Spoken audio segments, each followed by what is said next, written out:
Hi, everyone. Welcome to the Hannah Arendt Center's virtual reading group. Roger, you look like you were ready to start this conversation. Yeah, I thought I was. I was up this week, you're next week, but we can switch it if you want. Well, why don't I start because I prepared it. Is that all right? And then you can add in, or Yeah, is that I okay? prepared it as well, so they can get a Okay. double feature. All right, great. Um, Great. Well, you guys will get a double treat. So welcome. My name is Roger Berkowitz, founder and academic director here at the Hannah Arendt Center. Welcome to the virtual reading group. We are coming very much to the end of Hannah Arendt's book, The Life of the Mind. Uh, this is well, I should say, till volume one of Hannah Arendt's book, The Life of the Mind, which is titled Thinking. Um, it's not a finished book, as we've talked about, and it's a book that needs to be, I think, read carefully. Section one on thinking is probably the most finished of the three sections. Willing, which is finished, at least in a draft form, is, as Samantha and I were talking about this week, is not widely read very often. And I think there's a number of reasons for that. One is it's her most philosophical text, probably, that she ever wrote, and it can be a bit plodding for some. And then there's the question of exactly what she's doing with it. We'll talk at the end of this session about whether we want to read Willing. But let's see if we can make some sense of the life of the mind. And I thought to do that, and Samantha and I both prepared this and probably have different approaches, but I thought I'd go back and give us a little bit of a review through the book and see how we got where we are, and then move forward. So just to remind ourselves that the life of the mind begins with an introduction, and in that introduction, she sort of sets two reasons for beginning this book. One is the Eichmann trial, and her question that comes to us of whether the activity of thinking might be among the conditions that make man abstain from evil doing, or even actually condition them against evil doing. And that is, in many ways, the reason she begins to write this book on thinking. She also says that she wanted to, in a sense, update her first major philosophical book, or political theoretical book, The Life of the Human Condition, or as her title would have it, the Vita Activa, which looked at the life of action. And she says one of the things that's left out of it, intentionally so, is the thinking activity. And this makes sense because thinking, she says, is not really an action that accomplishes anything. And so she said, what I never really asked in that book, although it's sort of, she says, you can find it in the book that I didn't ask it, is what are we doing when we do nothing but think? That's on page 8. And so this book is an attempt to, in a sense, answer these two questions. What are we doing when we do nothing but think? And then can this thinking activity actually condition us and make us abstain from doing evil? The other two important points in the introduction, and this is very important for us thinking through this book, is that the fundamental assumption underlying the whole book, and she comes to this again on the very last page of what we read for today, on thinking, or the penultimate, maybe not the last page, but where she says that the assumption that she is going off from, that her whole inquiry into thinking, she says, is based on a single assumption, and that is the assumption that the thread of tradition is broken. This is a theme in her work throughout even the late 1940s. It's already in The Origins of Totalitarianism. It comes to the fore in a series of essays in the book Between Past and Future. that she writes in the 1950s. And the basic idea here is the same one that you hear in poetry and in many thought. Yeats' poem, "Things Fall Apart, the Center Cannot Hold." For Arendt, what she adds to this are a couple of things. The idea that the Roman trinity of religion, authority, and tradition, and the continuity of the past, the idea that we live in a past that continues into the present, has basically fallen apart, has fallen away. We no longer can count on that tradition to give us the banisters, to use a word we've talked about a lot in this reading group, the banisters that hold us in line and keep us moving in a particular direction. And so the banisters of tradition, the banisters of thought have fallen away. And so she says in the introduction, that's again where she's coming from. The death of metaphysics, the death of God, the death of political authority, the death of tradition, the break of tradition. And yet she says we are still thinking beings. And this is really, again, if you want, the third beginning of the book. So the first one is Eichmann, and that can thinking condition us against evil. The second one is what are we doing when we think? The third beginning of the book is, but we are still thinking beings, even though the Western tradition has been broken. And actually that comes from the last part of the essay on the modern tradition in Between Past and Future, where she says that Marx, Kierkegaard, and Nietzsche were all people who broke the tradition, and what they broke with was the tradition of man as a rational animal. And so now what we're seeing is, even though we break with this tradition and we break with the tradition of man as a rational animal, we are all still thinking beings. And this brings us to the fourth beginning of the book, and the one that I argue is most important, namely, and I must have talked about it 15 times in the first 2 or 3 sessions that we met, on page 15, where she says the need of reason is not inspired by the quest for truth, but by the quest for meaning. And so this question of thinking as what can condition us against evil, what is the thinking activity? We are still thinking beings, even though the tradition is broken, and that thinking is not about truth, not about science, but about meaning. These are the guiding threads of the book. I've sort of prepared to go all through it and give you a quick summary, and maybe I'll do it quickly. In the first section on appearance, the whole premise is that the world is a phenomenal and is appearance, and that to be alive is to appear in the world. And yet there's one great exception to this, which is thinking. Thinking withdraws, and inner self never appears, on page 39. And yet somehow, even though thinking is the exception that doesn't appear in the world, we believe in the thinking ego. And she says that this comes from Kant, primarily, who thinks the thinking ego is the thing in itself, is sheer activity, and that this sheer activity thinking is worldless, is invisible, is withdrawn from the real world, and yet it becomes a semblance, a deception, a fallacy that we nevertheless find meaningful. We are thinking beings. And so she asks this question on page 45, is the semblance of the thinking ego something like a dogmatic metaphysical fallacy, as some Oxford philosophers would say? Or is it an inherent and paradoxical condition of living being that, though part of the world of appearances, possesses an ability to think that permits the mind to withdraw from the world without leaving it entirely? And so this is the main move in this first chapter on appearance, that while appearance is actually what the world is about, insofar as we're thinking beings, we're this paradoxical being that can withdraw from the world and leave without leaving the world entirely. And insofar as that we can do that, we think we can actually destroy reality in our thoughts. And our thoughts, she says, are not about truth again, but about meaning.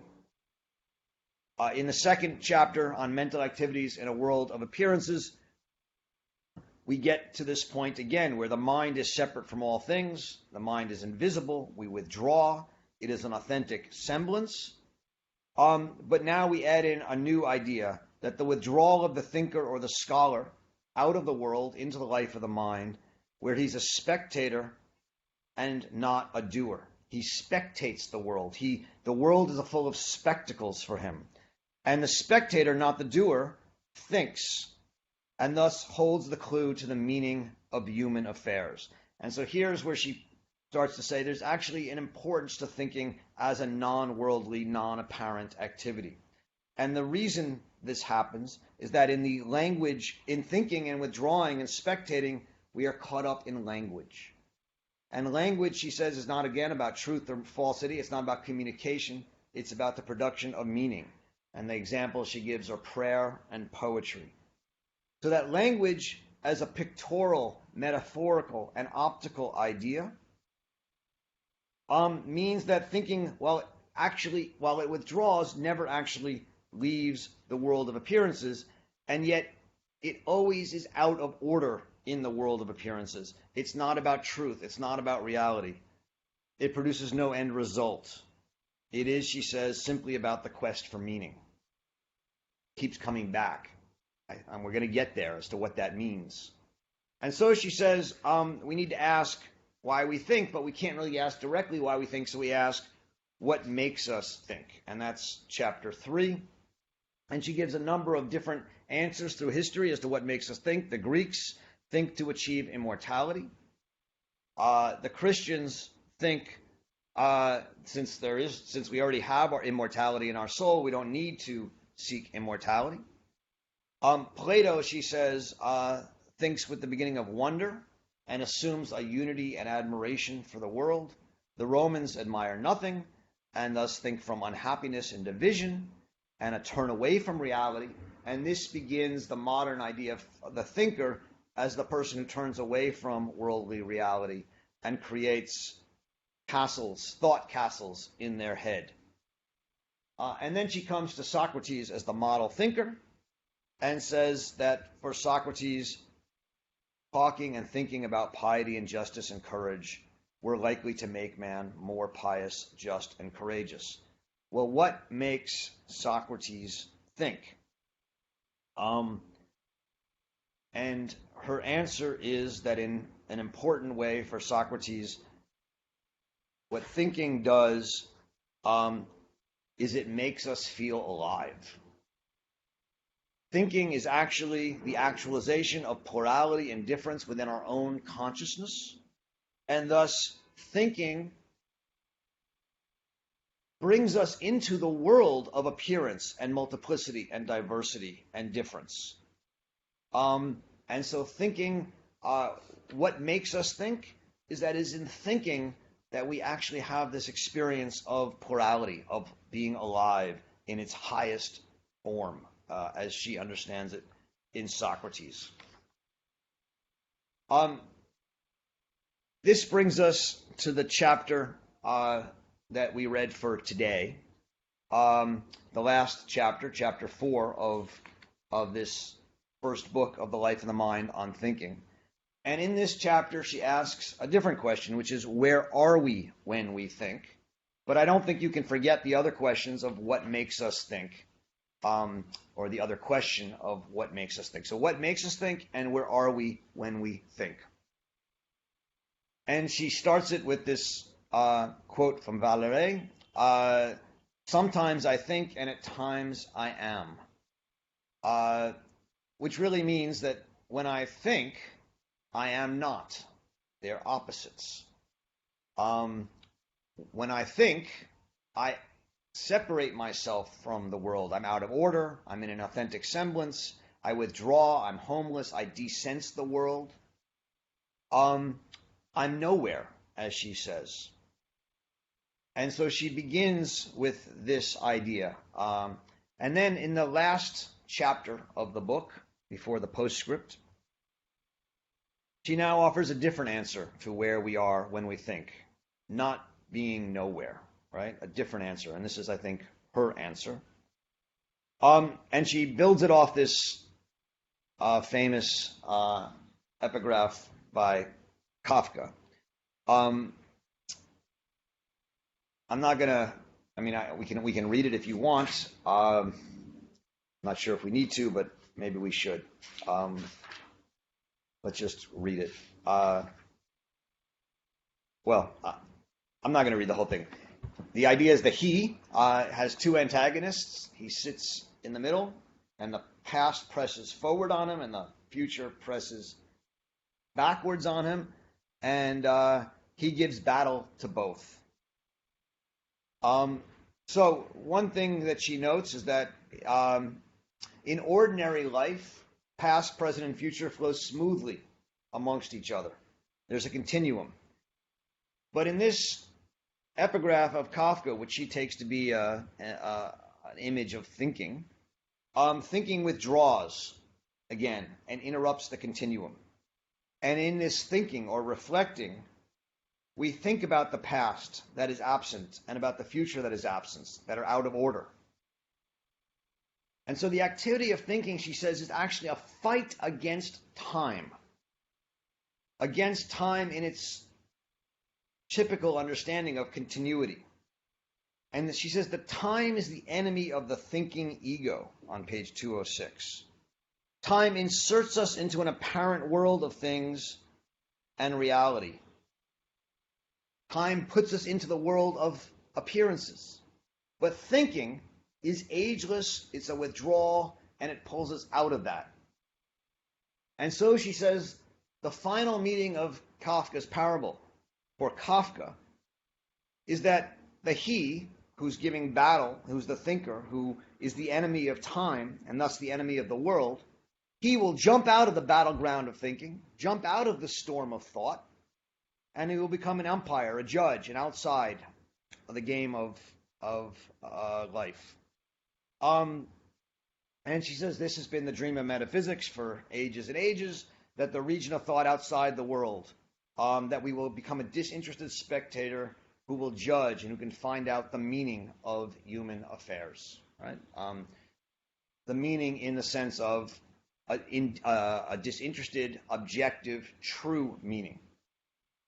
But then she says that may be the meaning of Kafka's parable, but she wants to take it a step further, that she says may or may not be in line with Kafka.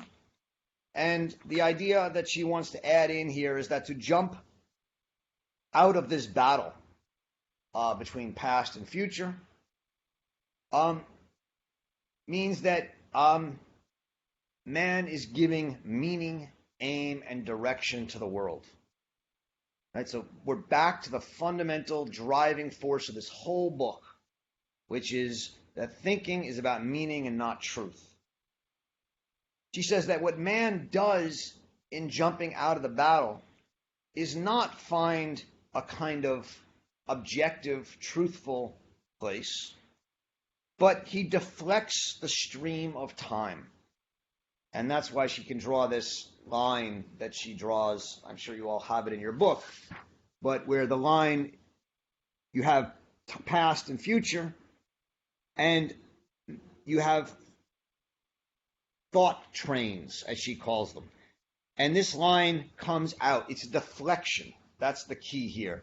Man is the fighter or thinker who, by jumping out, doesn't see truth, but has a moment of freedom, a moment of insight, and adds a kind of meaning to the world. He or she thinks, and in thinking puts a stamp of definition on past and future. And in putting a stamp of definition on past and future, his fighting, his thinking is not in vain. This is the place of human freedom. And she says on 209 to 210, in what I take to be maybe the key line of the whole book, in this gap between past and future, we find our place in time when we think. So in the gap between past and future, we find our place. It's a spatial place in time. So it's a spatial place in temporality when we think. That is, when we are sufficiently removed from past and future to be able to find meaning. never arriving at a final answer. So once again, the premise of thinking is not truth, but finding meaning. And the location of this meaning-making activity, where we deflect the continuum of time, is the gap, this battle, this activity, this nowhere, this fight against time, this quiet in the storm that's nevertheless still in the storm. And the only people who can do this, who can make meaning, are the thinkers. Now, this is an extraordinary claim. Now, remember back to the human condition, for those of you who know it and know your Arendt, where action is praised. But it's the people who tell the stories, who think about the action, who make artwork that is a new thought train, that provide the meaning on human affairs. And this capacity to think and make meaning, she says, is the foundation of the possibility of revolutions, of the possibility of anything new happening. Each new generation, each new human being has the capacity to plot new paths of thought, and in doing so, create great deeds and great words and great actions that in their relative permanence will become part of earthly immortality. And earthly immortality. Because humans live in this gap, they can actually create new things that will come to be seen as meaningful and last through time. And thus, the time of thinking and the time of human life becomes relative to man. It becomes a presence that is relative to the activity of thinking. There is no absolute time. There is no absolute immortality. There is no absolute truth. Everything becomes relative to human thought. And this timeless time is relative to man's activity of thinking. And it's not eternity, she says. It's what she calls human or earthly immortality. Another word she gives it here is the Kantian land of pure intellect, which is not the land of truth, but as she says, the land of meaning. And then she ends, and just to end it, the assumption of her inquiry into thinking is that we've dismantled metaphysics, namely the thread of tradition is broken. This goes all the way back to the introduction. The Roman Trinity has been lost, religion, authority, and tradition. And what we're left is with this fragmented past, a lost certainty of evaluation and judgment.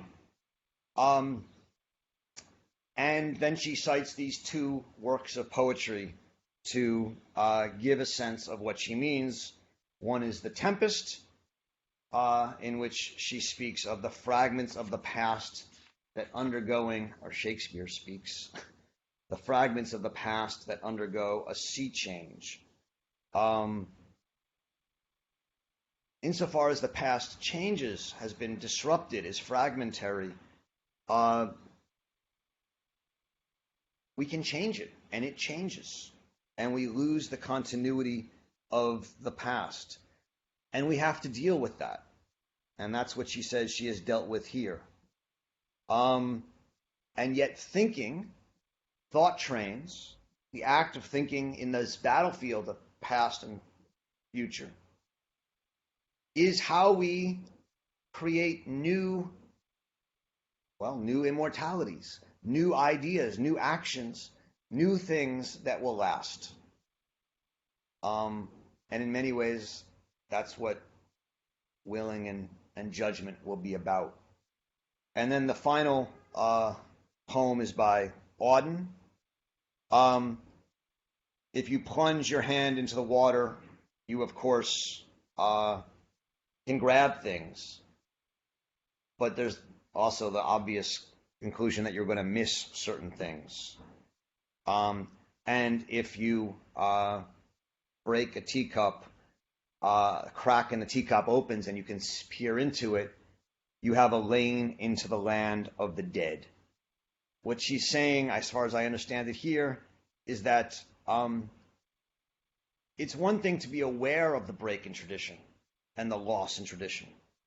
And it's one thing to understand what it means to think amidst the fragments of tradition. But if you actually try and break it, you risk destroying all that is rich and strange and what is deservedly remembered. Right? This is the final line of the book before the postscriptum. As she says, to put the same in prose, some books are undeservedly forgotten, none are undeservedly remembered. I take this to reach back to the entire part of her work in so many of her books in which she talks about immortality and earthly immortality and what does it mean to be immortal. The things that lasted and have lasted, at least for some reasons, in that they deserve to be remembered. And it's this idea of the deserts of being remembered that is what makes thinking meaningful and makes thinking give meaning to human affairs. So that's an attempt to read this first book of The Life of the Mind within the context of these last two chapters. Sam, if you want to add anything, I'm sorry, I know I jumped in on that, but we can have you add something right now, or we can go to questions. You can add them in questions, up to you. I'm happy to add something, and just to kind of build off what you outlined nicely. This is my favorite part of The Life of the Mind. I love her use of the Kafka parable. And I just kind of want to build off of kind of where you ended with the Auden poem One Evening, and plunging our hand in up to the wrist. This has to do with the break in tradition, right? And so one way to think about the break in tradition caused by the phenomenal appearance of totalitarianism in the 20th century is as a blessing and a curse in a certain way. So the appearance of the fascism and totalitarianism was horrible. It broke the tradition, and we have to grapple with that. And for Arendt, that means here that we have to rethink the philosophical concepts and banisters that we use to come face to face with the political problems we're dealing with so that we can reckon with them. But in the other hand, it's incredibly liberating, right? So we have this freedom. And so in her essay on Walter Benjamin at the beginning of Illumination, she calls him the pearl diver, right? She sees Benjamin as the kind of man in W.H. Auden's poem One Evening, who reaches into the past, into history, into tradition, and pulls out the pearls, the gems, the things that we need to hold on to. And that's how Arendt understands her work, I think, here in thinking, working through the tradition of Western political thought from Plato through Kant, through Heidegger, in order to rethink thinking. And it's a way of orienting us to the present, right? And that kind of presentness is she uses Kafka for, right? So Kafka is this character. I just want to add, for those who are, philosophically, the way that I read this, Arendt is rejecting Heidegger in this final section. She's rejecting his ontological grounding of being and trying to ground being in the way that we understand being in our sensual experiences of the world and our lived experiences of reality. So that being and thinking, the thinking of being, is directly emergent from our lived experience, right? Not from a philosophical conception of being, but from how we experience everyday life. And so that's how when she says, I've joined the ranks of those who want to dismantle metaphysics, right? She's not doing away with the questions of metaphysics, but she's trying to reorient the way we think about ourselves as people, right? Where is the thinking ego? Where am I? Who am I? How do I think? And she's turning against the Enlightenment. She's turning against Heidegger, and she's trying to think about being as something that is fundamentally sensually grounded in the way that we experience reality. Because for her, and I think we actually see this in her letters to Jaspers where she's critiquing Heidegger, for her, it's, it was this philosophical tradition, this kind of way of thinking not rooted in reality that made people blind to the emergence of fascism, that made people unable to see what was happening. And so she's trying to give us a different language for thinking about being so that we can come face to face with the political problems that we're facing.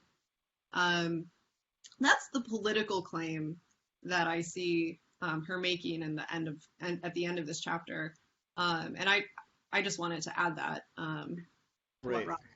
Yeah, thanks. I mean, I there's no doubt that she's in an argument with Heidegger. I mean, and I agree with Sam on that. We may disagree on one aspect of it. The dismantling of metaphysics is Heidegger's project. He's not. I mean, so to the extent that she's claiming to dismantle metaphysics, she's aligning herself very much there with Heidegger, not against him. But I don't want to get into a big discussion about Heidegger. I just want to make sure we're clear on. Can I say something? Ask something? Yes, please, Daph. I thought that the breaking with tradition was to some extent an attack on the Hegelian worldview, in the sense that he was the one who said that history begins with a trinity. And it was Jaspers, her own teacher, who I thought introduced the idea that there was deep philosophy and thinking and other traditions in the East.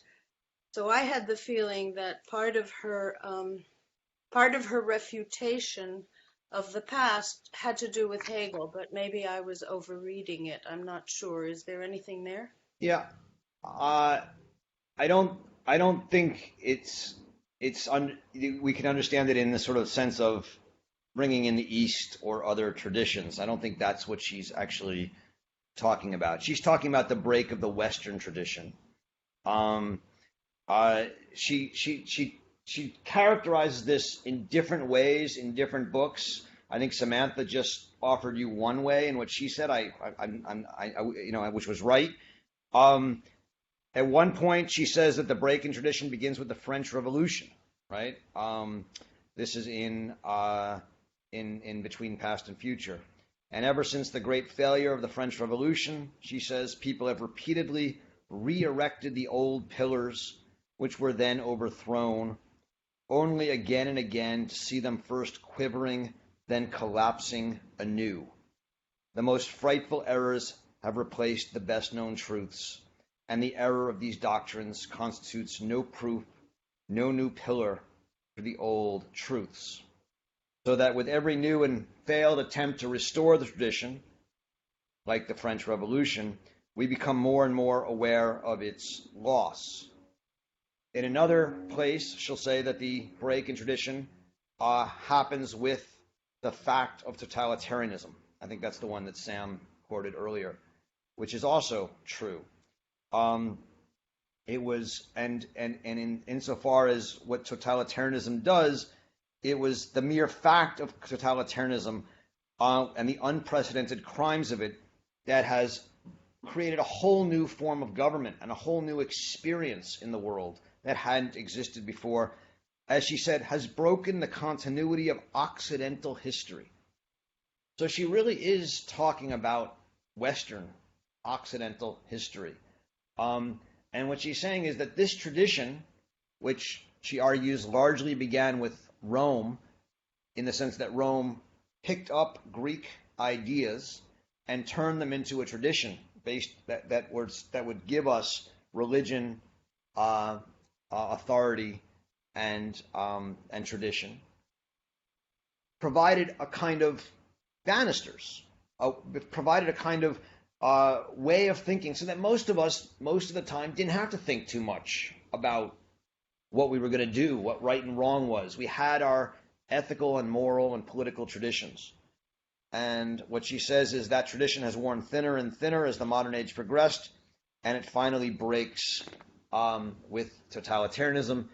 And it's pretty futile to try and restore it. And every time you do, it will just get weaker and weaker as the restoration fails. So unless, Sam, you want to bring in the Jaspers aspect of it, I know you've been doing a lot of work with Jaspers. I don't particularly see that, but I'm happy to have someone else make that point. I just to note, and I haven't gone too far into this. It's something that is on the long list of things to look at, and Roger might be able to add to it. Arendt is, I think somebody asked, Arendt is in conversation with Heidegger while she's writing this book. And he is also writing about thinking at the same time, which I think is important to note. But the primary philosophical difference that I see between Jaspers and Heidegger that is important for Arendt's work, where Arendt is intentionally turning toward Jaspers and away from Heidegger, is around the way they come to make philosophical concepts, the way they come to make those banisters. So for Jaspers, he rejects the idea that we can have a philosophical language that is pre-existent of or exempt from lived experience, right? So an example of that Arendt gives earlier, talking about Plato, is like an idea of truth as the theory of forms that is transcendent of lived experience, of day-to-day life. For Jaspers, the concepts that we come to in our thinking have to be emergent from conversation. For him, they're not only worldly and material in the way that Arendt wants to say, but we have to come to them dialogically. And he puts the idea of conversation at the center of his philosophical thinking. And I think we see Arendt turning toward that worldliness here. That's one of, we've been talking about it throughout our discussion of the life of the mind. Arendt is turning us away from any form of transcendent philosophical thinking toward a way of thinking that is firmly rooted in the world. And this is why the Kafka parable that she chooses is so important, because Kafka's as Roger described it, he rises above the terrain of earthly affairs, as Arendt says, but he doesn't leave the world, right? He never actually leaves the earth. He always remains on the earth and is reflecting on it, but has that necessary distance in thinking from the immediacy of lived experience so that he can critically think about it. And that's why it's not a neither past nor future, which is it's just Arendt. I taught Origins last night, and Arendt begins Origins by saying this book was written against an idea of the past that's better and against an idea of a future that might come. In order to begin to understand, to do the work of understanding, not truth, but in order to begin to do the work of storytelling and making meaning of understanding, we have to remain present. And that's what I think Jaspers helps her get there. And that's why the Kafka parable is also really important here. Yeah, I mean, again, I don't disagree, but let me just try and complicate it a little bit. These are complicated last sections, so let's see what we can do. I'll complicate it a little bit. The whole premise of this section on thinking, if I presented it in some sense accurately, is a withdrawal from the world. Thinking is a withdrawal from the world. It is a desensing. It is a invisible activity. It is an activity that is not based so much in conversation, at least not in conversation with others, Well, the but in conversation I have with conversation myself, the with two in one. myself. And in that sense, you might even call it a middle ground between Jaspers and Heidegger, insofar as Heidegger says that thinking is a conversation between myself and being. Jaspers develops an idea of thinking as a conversational ethic with other people, and Arendt, in a sense, finds a middle ground between them and says that thinking is a conversation with myself, between myself and myself. So, I mean, Can just putting that. can I complicate it just a little more, Yeah. because I see your interjection, but for Arendt, there's a difference between earth and world. So, we're born on. Heidegger too. Yeah, right. So we're He born takes on it from Heidegger. we're born in the earth, but we make the world in common. And so, yes, thinking is something that removes us from the world in a certain sense. But for Arendt, importantly, it does not remove us from the earth. It does not remove us from the material, sensual experiences of being earth-bound beings, at least for now.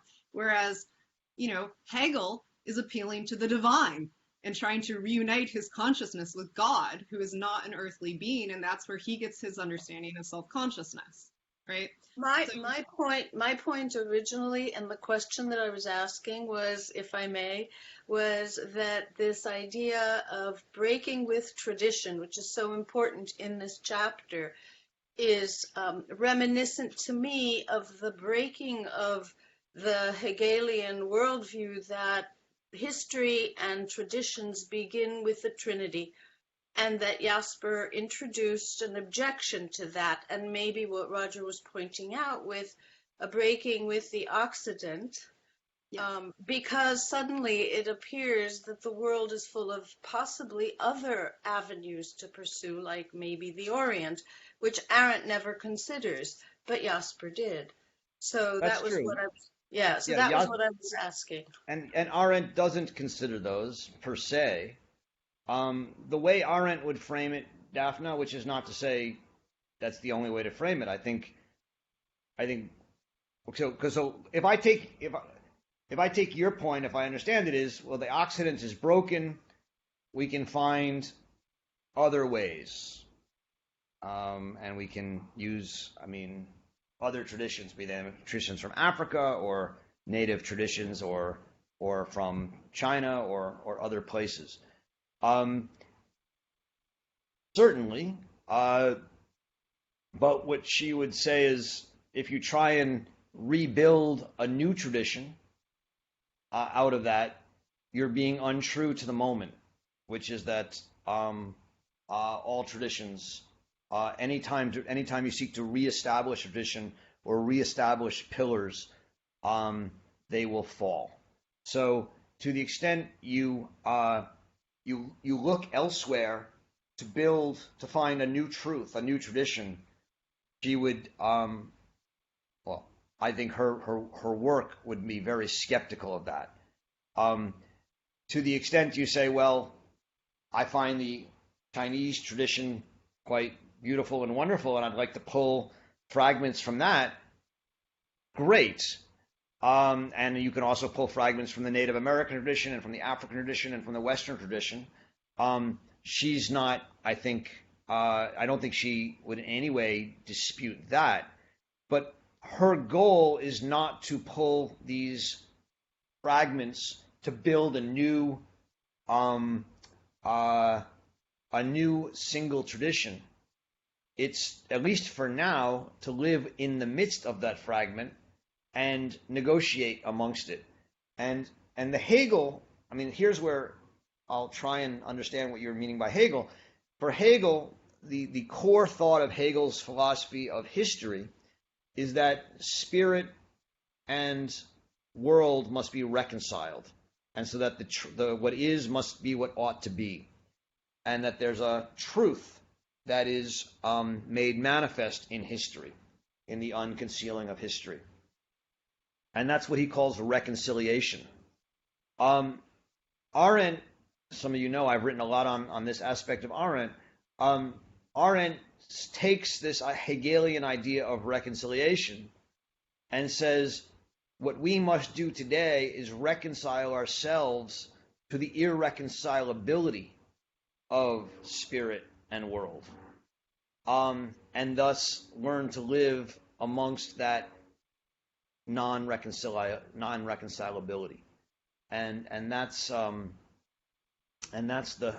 move she does to both embrace the Hegelian idea of reconciliation and also distance herself from it. But can I just add to? I mean, she's fundamentally rejecting.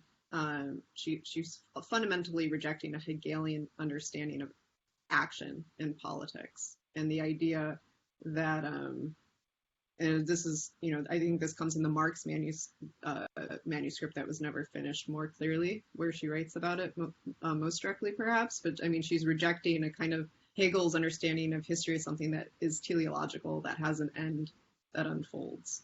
And so she's breaking with his understanding of what it means to act in the world politically, too, importantly here. Right. Maybe we take I can start going through the chat, or if there's a burning question related to what we're just talking about, we can take that if anyone wants to jump in. But we also have a bunch of questions in the chat.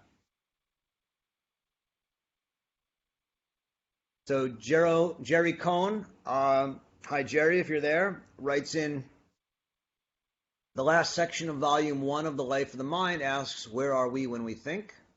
This is Arendt's final question in so many ways, after having given a plurality of answers to the question of what makes us think. Right, so in the What Makes Us Think chapter, we get the Greek, we get the Roman, we get the Platonic, we get the Christian, we get the Augustinian, and then in the end, we get the Socratic answer to what makes us think. But in this last chapter, or where are we when we think, we really get the Kafka and the Arendt answer, which is largely similar. And Jerry says, if there is an answer to the final query, it would appear to entail a new experience of the relativity of space and time. Can this be discussed? Shades of Einstein. Yeah, I mean, I think I talked a little bit about that, but let's take a look at the relative, the pages on relativity, which is on page 210 to 211 in the text, and maybe just take a quick look at that. I mean, I take this to be very important. I'm going to have ask for help if someone wants to tell me that Einstein is the source here. She certainly doesn't cite him, but she says each new generation is the bottom of 210. Each new generation and every new human being, as he becomes conscious of being inserted into an infinite past and an infinite future, must discover and ploddingly pave anew the path of thought. So if we think about our picture, you have the infinite past and the infinite future pressing in, and each new generation, each new human being, if they can and if they're thinkers, must plod anew and discover and ploddingly pave anew the path of thought. And it is after all possible, and seems to me likely, that the strange survival of great works, their relative permanence throughout thousands of years, is due to their having been born in the small inconspicuous tract of non-time, which their authors thought had beaten between an infinite past and an infinite future, by accepting past and future as directed, aimed, as it were, at themselves, as their predecessors and successors, their past and their future, thus establishing a present for themselves, a kind of timeless time, in which men are able to create timeless works with which to transcend their own finitude or finiteness. So I take this to be a claim that in thinking, we in a sense stop time. I mean, maybe this is the Einsteinian, Again, I've never been able to fully understand the theory of relativity well enough to understand exactly what it means, but I know that this is similar to it in some sense. That in some sense when we think, we are in a sense in a non-time between an infinite past and an infinite future by accepting that past and future is directed at themselves, thus establishing a present for themselves. And so in each, I mean, what great thinkers do for Arendt, and she says this in many different places, what great artists do is they withdraw from the world. She says you can't be a great artist if you live in the world. You can only be a great artist if you withdraw from the world, because what you do is you withdraw from all the different everyday things that everyone knows, because to be a great artist, you have to have an original thought. You have to think something new. And you have to establish a present for yourself. And what a great artist or a great poet or a great thinker does is withdraw, think, and then insert something into the world, be it a poem or a work, a book, whatever it is. And what you've done in that is you've established a present for yourself. You've created your own timeless time in which you create something that makes the past and the present and all the world meaningful for you, relative to your thinking activity. And then either that thing you've done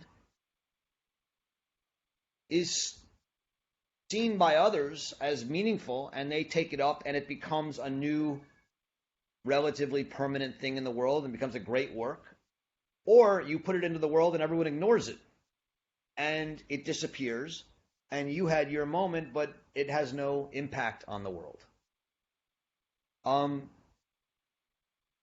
That's how I understand this.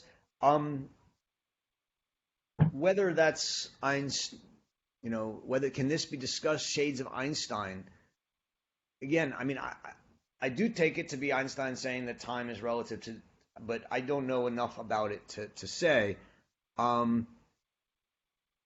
But I think you are right, Jerry, that it does imagine a new experience of relativity of space and time, insofar as what I do when I create a work, when I think, is I stand outside of the normal time, the continuous time, and I make the whole world meaningful relative to my thought. And then I put my thought into a thing, be it a poem or a work of art or a book or a house or an apartment, and I put it in the world and I let people react to it. I don't know if Jerry's on right now. I know, but if he wants to comment, or if anyone wants to comment on that, I think Jerry points this out. I think it's a very important passage in the text, and I think it speaks to aspects of Arendt that go through her whole work, where she talks about the work of art, talks about great deeds and great works, and earthly immortality. I think this is an enormously important section of the text for our understanding. But I'm happy to have questions or comments on it.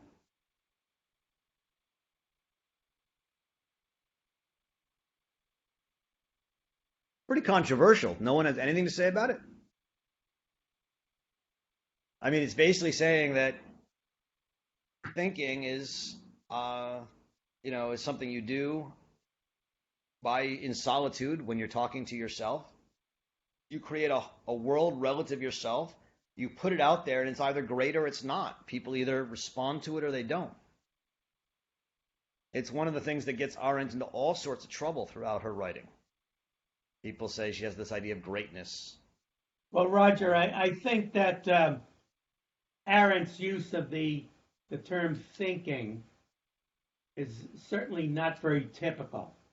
It's not what most people take to be thinking. In fact, when you were talking about thinking as kind of an antidote to doing evil, I I think a lot of people might say, well, Hitler was thinking.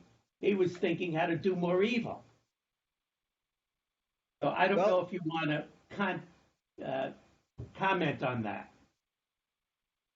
Yeah, we've talked about that a couple times in this group over the years, and it's a good question. I mean, so you're right. Her use of thinking is quixotic. On the one hand, she distinguishes thinking from calculating, or from understanding, or from anything that has to do with truth.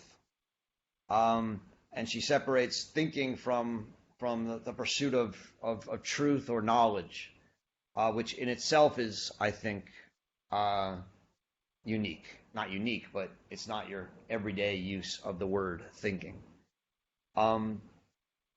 So, for example, she says Eichmann was undoubtedly smart and very capable at doing what he did. His thoughtlessness was not that he wasn't a good administrator, or wasn't rational, or didn't calculate well, but it was that he didn't think, and in this case, see from the perspective of others, have a conversation with the plurality of the world. In one aspect of thinking. Can I ask a quick question about element of thinking there? Yeah. Good time. Yeah. So on the notion of thinking versus cognition, and thinking being this internal conversation between myself and me and myself, and being not ends based. I was just having a conversation with someone else. My son actually is a mathematician, and we were talking about cognition versus this other kind of thinking. And he said, we didn't have a chance to talk about it, but he said, no, when he thinks trying to solve a problem in math, that it is a conversation in his head also. And I thought, that's interesting. I'm going to need to ask you more about that later, but I'm wondering what that difference might be, if you have a sense of that or anything. Thanks. Well, I mean, there's different kinds of math problems, but if he's doing really advanced math, which I assume he is, you often have to, you're not just applying rules, you're not just being cognitive. Whether that would be thinking in the sense that Arendt uses it in what Bob calls her unique way, I have to say I'm not 100% sure. Insofar as he's doing a math, let me try and think it through, right? I'm talking to you. Insofar as he's doing a math problem and he wants to get an answer, I don't think she thinks that's what thinking is. Thinking doesn't seek true answers. Thinking for her is about the quest for meaning, not the quest for truth. Now, there are, I know... But there is that inner dialogue piece that seemed reserved for that other type of thinking. Yeah, I don't think it's reserved. There's a lot of research being done in the social sciences and pedagogy right now that says it's much better for students to learn to solve problems in groups where they talk them through with each other rather than doing it individually. And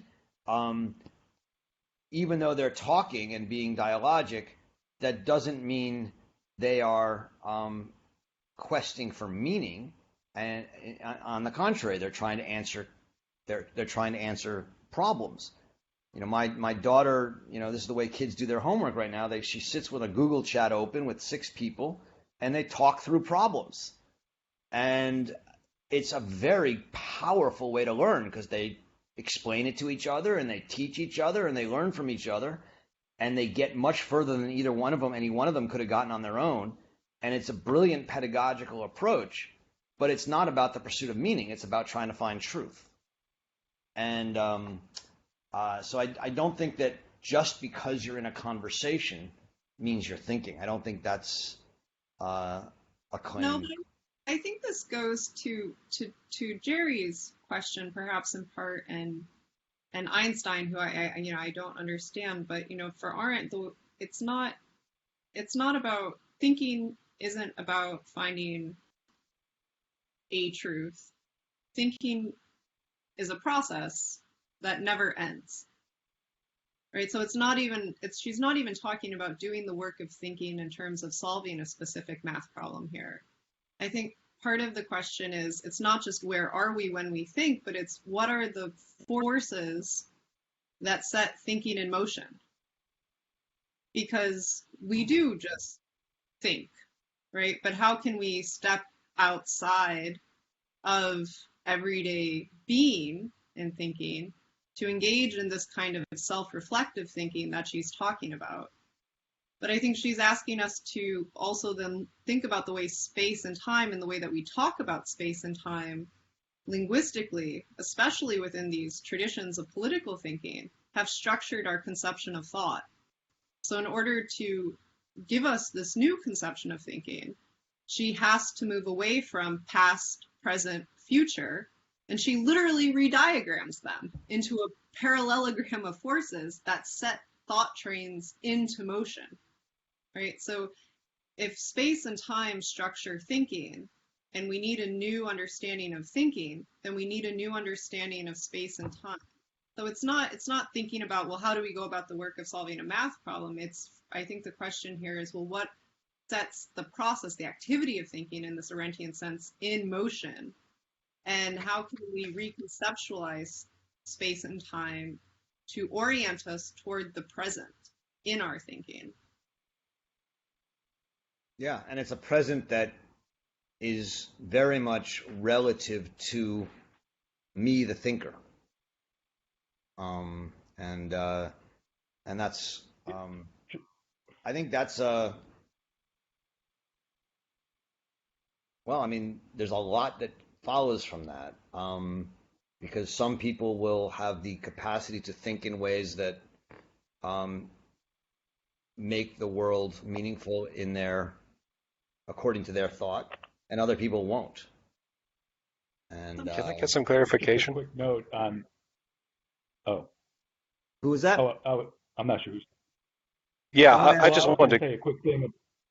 Whoa. Yeah, I just want Samantha. Did you mean space and time or past and future?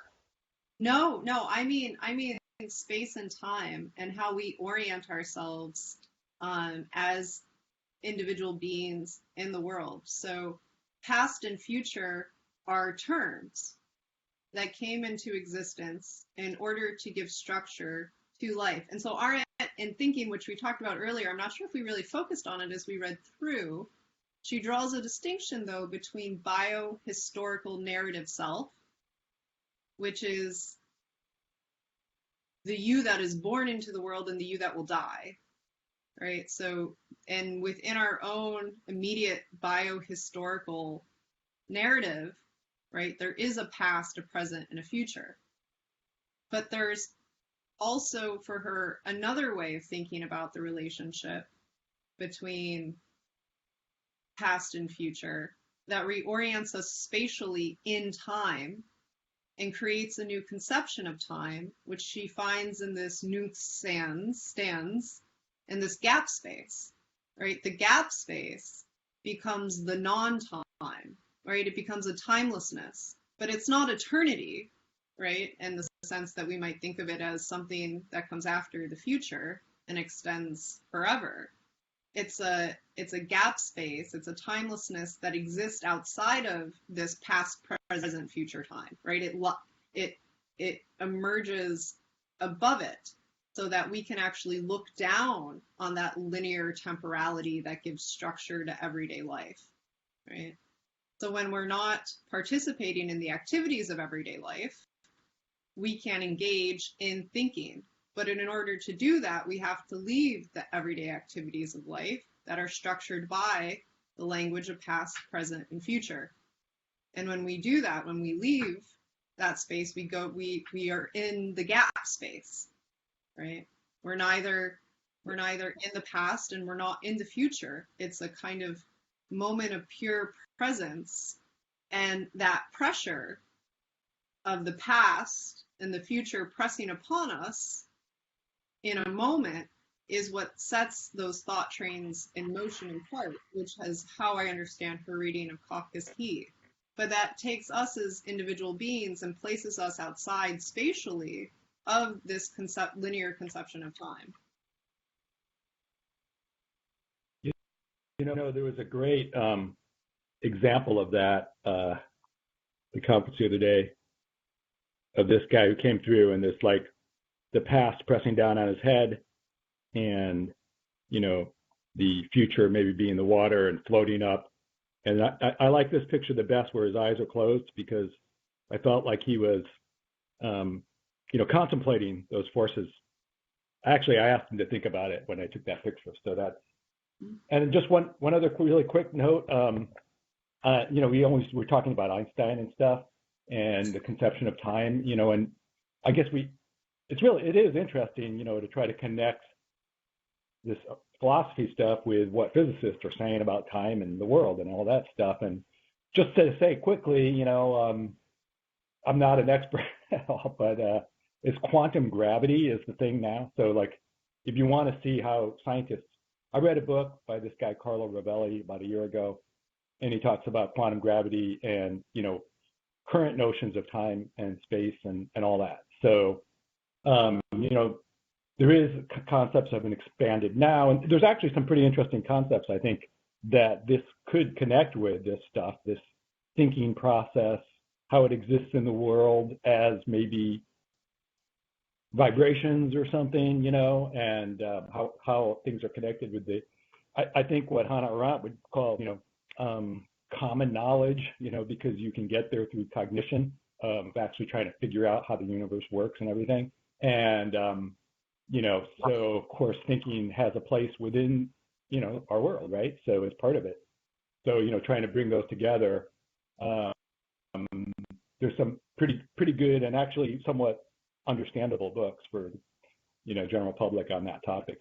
But anyway, I understand that to be really essential to some of the writing. The Anthropocene as a term is very, it still feels very foreign to me, but I understand what you were saying to be a part of that and trying to, a lot of political theorists are arguing right now that in order to address the climate crisis, what we need is a new spatial temporal conception of our relationship to the earth, that we need a new concept of time that is about a kind of long, now, present, and not something that's so, future forward thinking. But that in order to address this, we actually need to change the way that we think about our own lives in time. So I think there's a big literature out there on time and climate change right now. It's a very trendy topic in political theory. I have two questions. The first is, according to Arendt, does meaning then become personal, and where it becomes the thinker's meaning? And if that's the case, is that meaning shareable? What'd you say? Is that meaning hearable?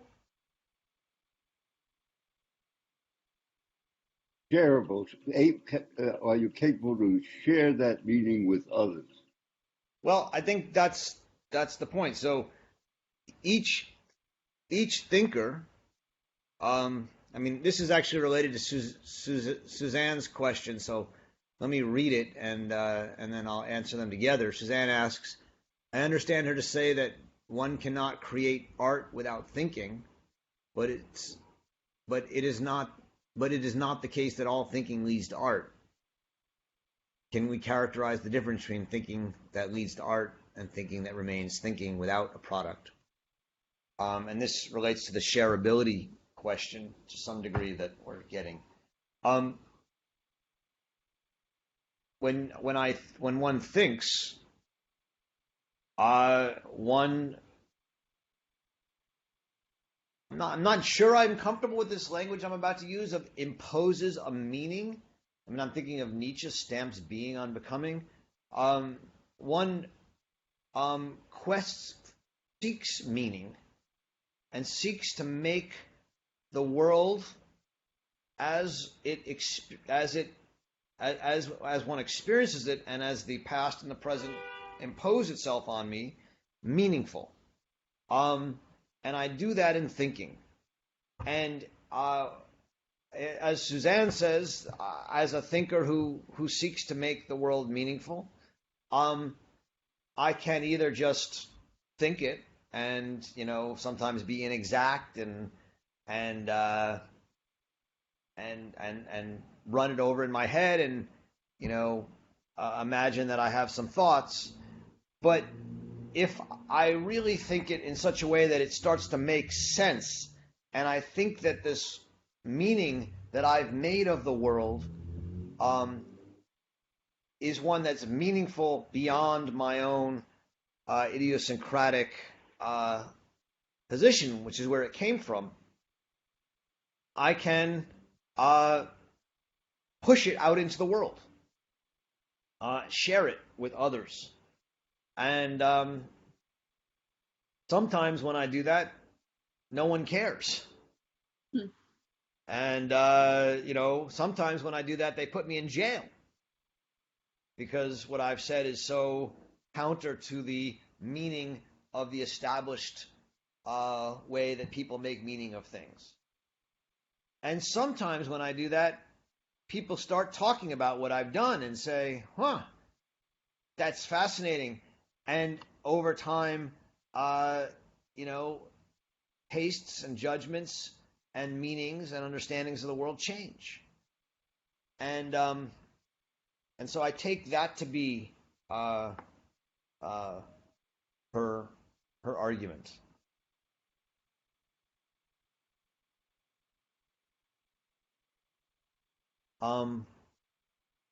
Johanna writes, got to get new glasses. Can one think of the phenomena as rather a confluence of time past and present? It does not necessarily mean it is separate. We think and or create something that expresses that confluence, the negotiation of the past and present. Nothing is really original. It was and is already, but we express our recognition of this in a new way. Could this be a way to understand what Arendt is dealing with here when she talks about relativity?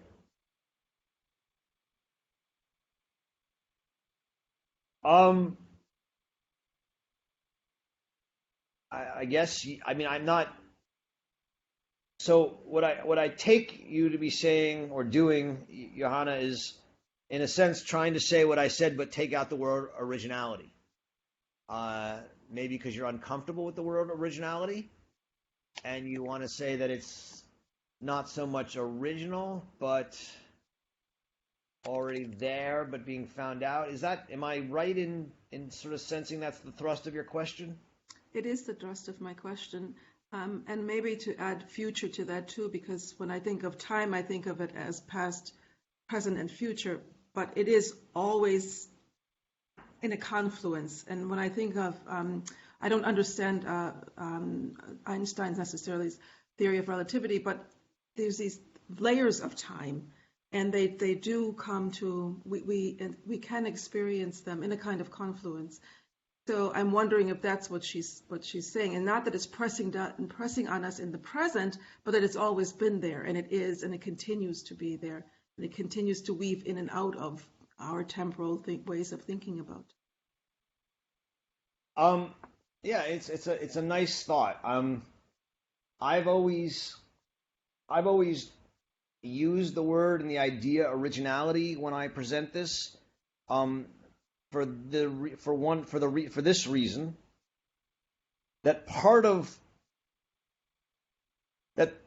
what determines whether what I produce as an artist or a thinker gets, in a sense, taken up and incorporated into a new culture, a new cultural meaning, is that people talk about it and are excited by it and don't ignore it. And so to some degree, it has to be, as she calls it, new, shocking, surprising, something that hasn't been seen before. Because if it's something that has been seen before, it's not going to cause a lot of conversation. It's not going to cause a lot of spectators to gather around it and make it meaningful. So there has to be some newness to it that makes it worthy of being paid attention to. And yet, I mean, I'm not averse to some of what you say, because even though there has to be some newness to it, it also has to, in some way, express a new idea that is, in some sense, already familiar to people, and yet in a new way that changes the meaning of our understanding of the world and human affairs. So maybe I'm trying to split the difference between your fear of the word newness or originality and my use of it. If that makes any sense. Is that Yes, it does. It makes acceptable? sense. I think it's because I'm a professor of literature and I see these timeless questions asked over and over again in a continuum of literature. So I think that's why the word new or original is troubling for me. We're just grappling with the same problems. They're only relative to the time period in which those problems are being either asked or dealt with or engaged with. And I think that's why I don't like new or original as a way to express that. Sam, do you have a thought on this? I think it fits in with what Hannah Arendt said earlier in this section about metaphor, because the whole idea of seeing something in a different way, I think, ties in with what Johanna is saying here earlier in this section. Yeah, I agree with that, Daphne. I have just two thoughts. I think I understand the use of the word relativity a little bit differently, in the sense that I hear the question to be, what are the forces that are making thinking, that make us make, right? Voices. The idea of the new is essential to Arendt. I think that, you know, it's closely bound to her idea of natality and her idea of plurality. The idea that, you know, as new people are born into the world, we always have the ability to make the world anew. That is, to change and reckon with. You know, when she quotes Renee Char, our inheritance was left to us by no testament. You know, that's her acknowledging this break in tradition, and it's a claim on being able to make new, right? But that doesn't mean we ever totally, you know, break or ignore what has already come before us. But as new human beings who appear in the world, we have to reckon with the world that came before us and the idea that the world will exist after us.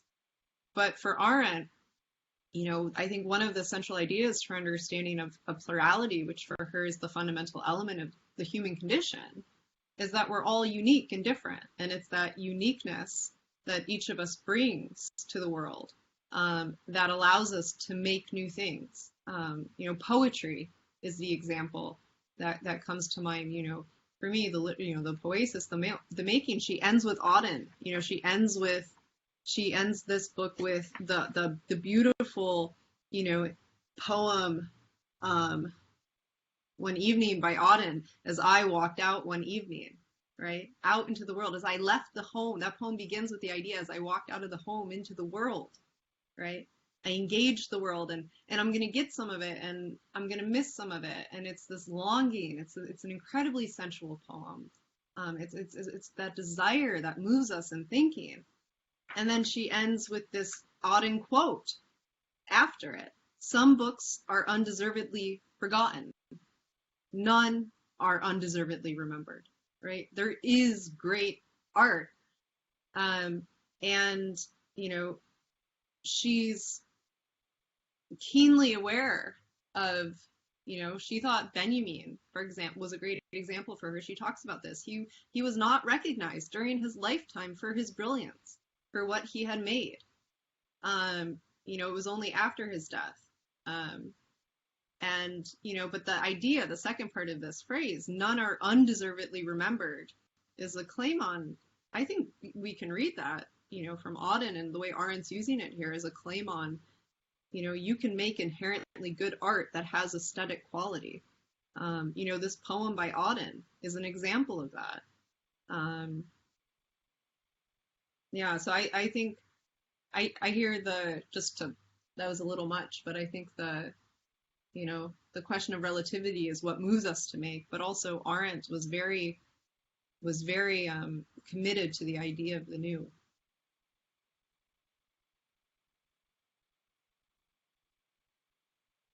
I'm going to add one sort of final thought as we get close to the end here, that tries to make sense of this idea of meaningfulness and immortality. This is actually an aspect of Arendt I gave a paper on last year and just finished revising it. So it's something I've been thinking a lot about. The confluence between meaningfulness and immortality in Arendt. For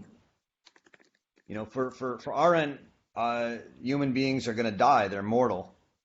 And the problem for mankind, she says, in the human condition is, what is the meaning of human life?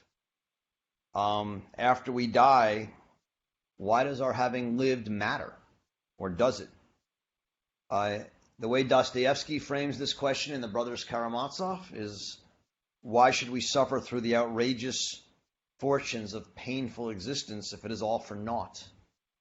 Or how are we to guarantee life, the meaning to the life of mortal beings?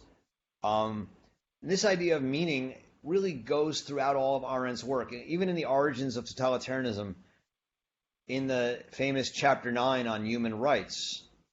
The one right that Arendt says all humans have is not the right to life, not the right to food. It's to be meaningful, to speak and act in public in ways that matter.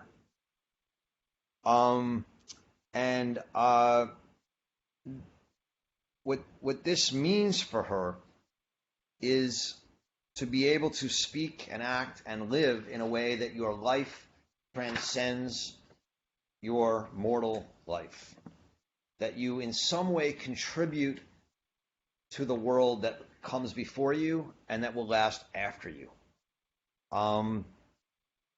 And so above all, to be human is to be seen and heard, to be taken seriously, to matter.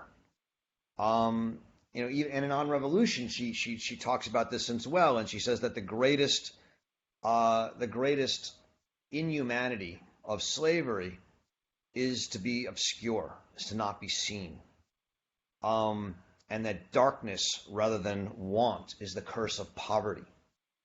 All of these are part of her claim throughout her work that what it means to be human is to somehow matter in a way that will last.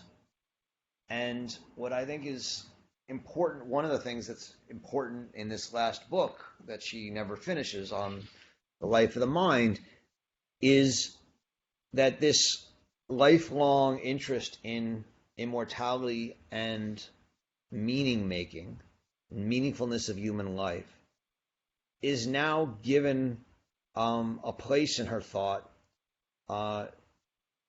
in the activity of thinking. That it is in thinking specifically where we as human beings go about the activity of bringing our meaning into the world. And I think that's I don't know. I mean, this book is not wildly commented upon, but I would say that I don't think that aspect of this book has been fully appreciated, at least in the discussions about it that I've come across. So I think it's worth us paying attention to it.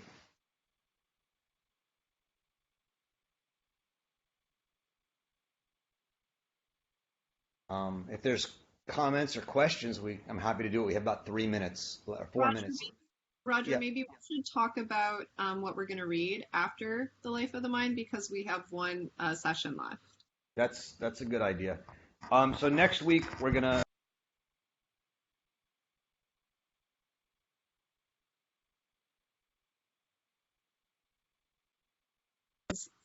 Is he frozen for everyone else too, or just for me? He's frozen.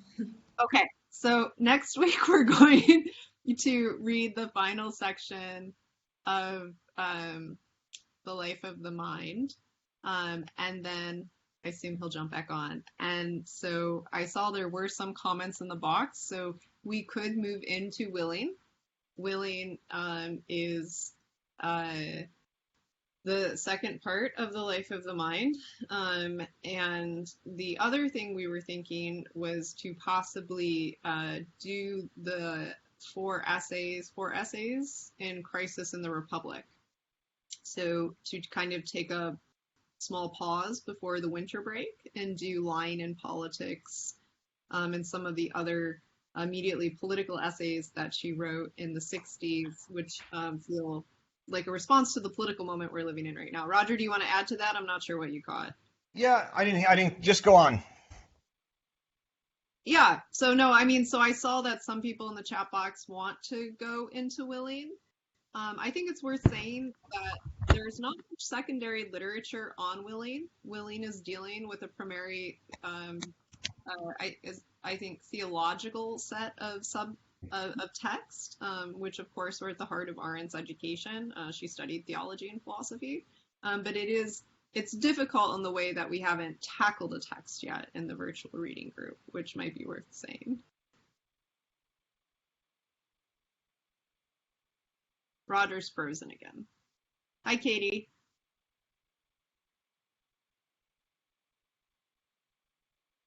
Roger? Maybe you could. I prefer the essays too. You prefer the essays? Other votes? Other thoughts?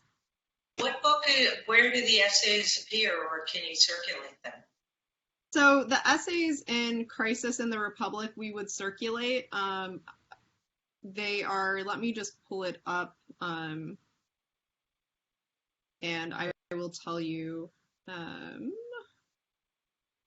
It's. I fear that if we don't go to willing as a group, we never will. That's funny, Bob. I agree with that. I agree with that. I mean, it certainly doesn't foreclose the possibility of reading willing in the future. I just want people to have a good sense of what they're signing up for if we do go straight into willing. So Crisis in the Republic, Arendt published in 1972 in response to the Nixon administration and the Pentagon Papers. So the essays are Lying in Politics, Civil Disobedience, her essays on protest, which feel relevant today, the essay on violence in America. This is Thoughts on Politics and Revolution. What, Margaret?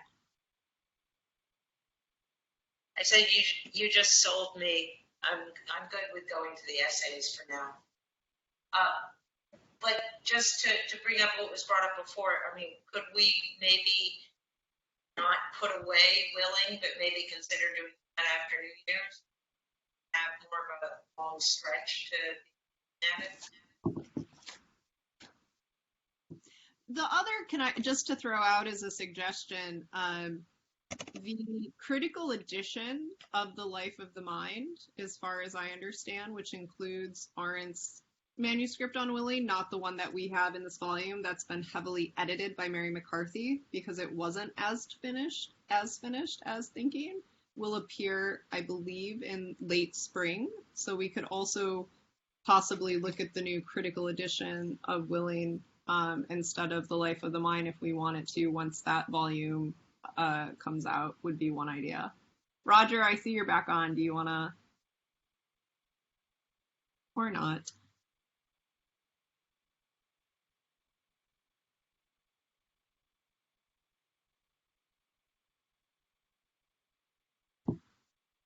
Do other people want to jump into the conversation?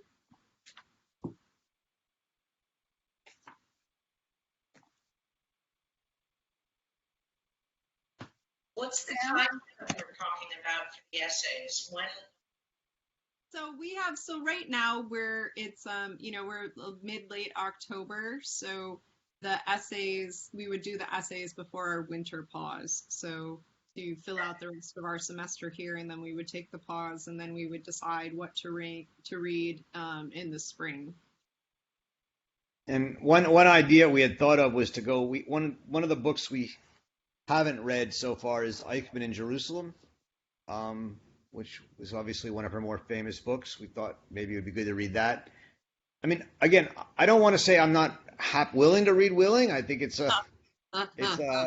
certainly worthwhile. It's just, I mean, I just want to make sure people are excited about it. I mean, it's some pretty heavy chapters on Nietzsche and Duns Scotus and Augustine and Aquinas. So it's very different than anything we've read of hers, and it's really the only time she ever writes this kind of stuff in a published or semi-published volume. So just want to make sure that this group wants to read it before we move in that direction. You know, thinking, according to Arendt, kind of abstracts us from the daily world. I like that because, you know, we're getting so much information and disinformation about Trump. And, you know, while it's important for us to think about that, we can't help but think about it.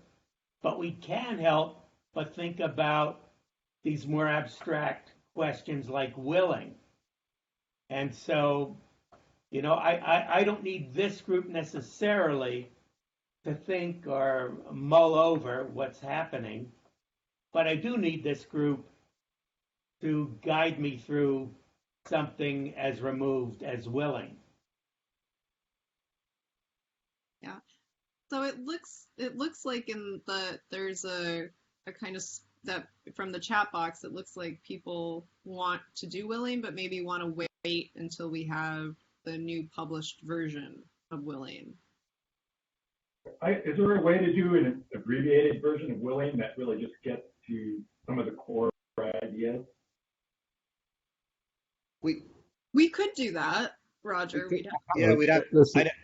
Sam and I would have to go through it and maybe pick out particular chapters to read instead of the whole thing. I haven't. It's 220 pages. If we split it up into sections and we kept the reading to about 20 pages a week, we're probably looking at about, I would say 8 to 10 sessions on willing.